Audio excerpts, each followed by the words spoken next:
So is it time to say good afternoon?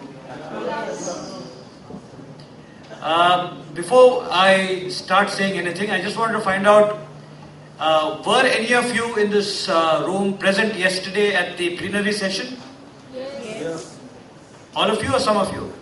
Most of us. Most of you, okay. Right, because what I'm going to speak today is really an extension of what I spoke yesterday. Because this is something which I believe in, and I believe if you're looking at not discussing the same topics that we're discussing today, 25 years from today, if you're looking at moving forward, I think it's important for us to actually change the way we approach the issue of disability.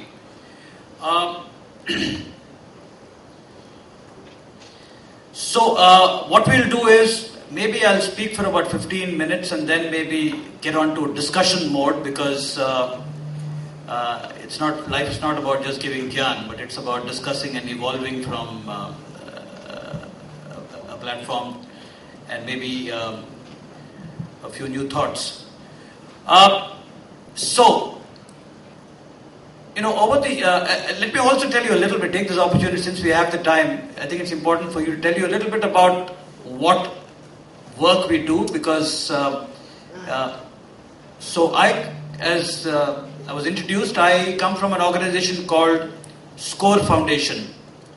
And SCORE Foundation runs a project called EYEWAY, E-Y-E-W-A-Y. Has anybody heard of this? Yes. Now, EYEWAY is a knowledge resource for life with blindness. We believe that knowledge has the power to change lives. Knowledge not only informs, it inspires and empowers, and motivates people to take action, motivates people to change, motivates people to move forward.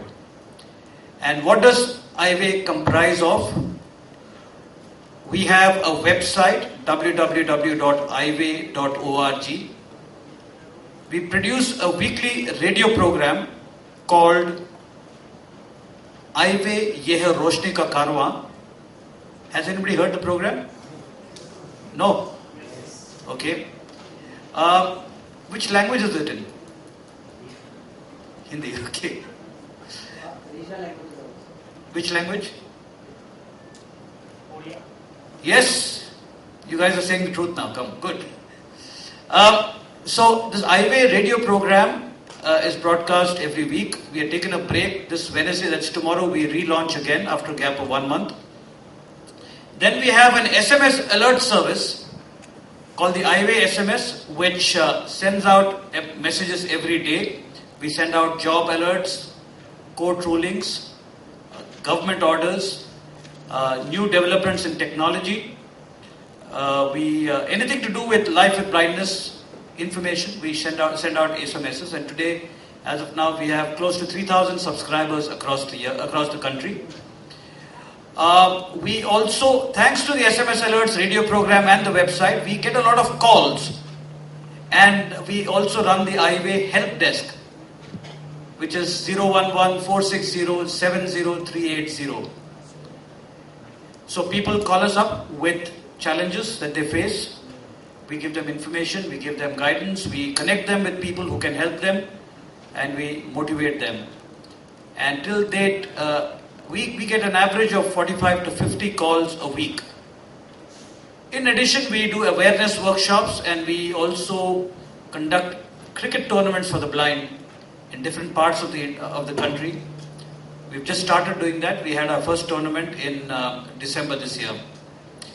The idea of organizing cricket tournaments again is to connect with our primary target group and use that platform to share information. Okay.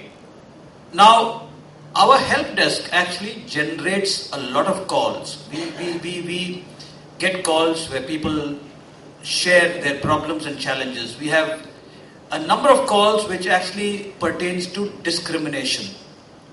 People call up saying that, that's good.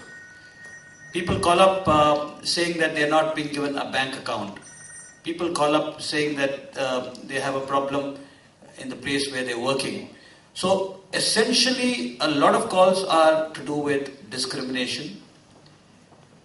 Bank officials refuse to give bank accounts to most blind people. Even if they give, they come with a lot of riders. And what we realized is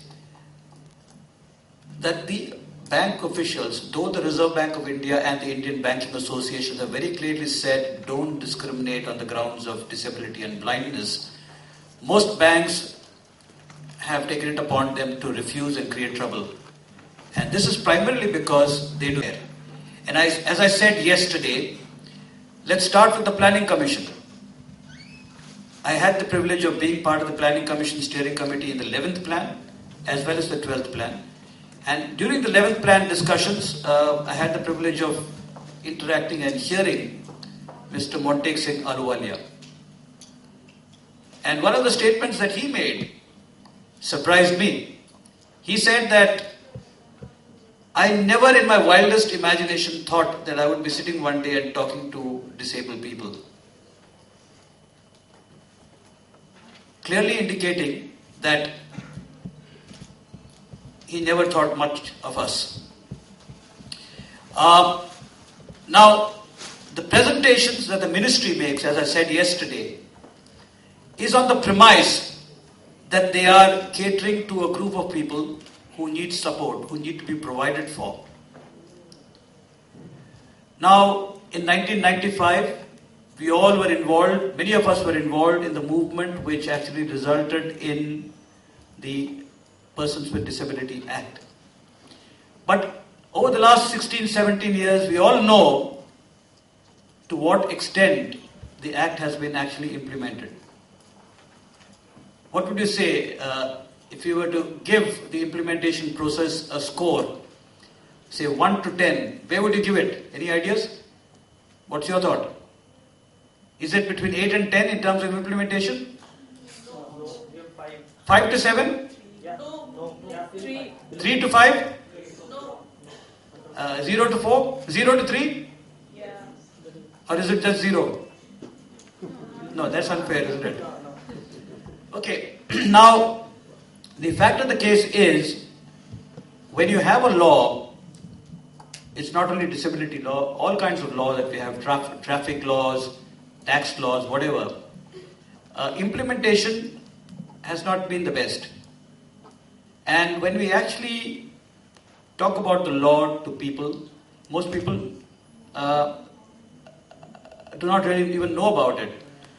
So I think the first step which what we realized is that we disabled people are not particularly considered to be important members of this community, this society.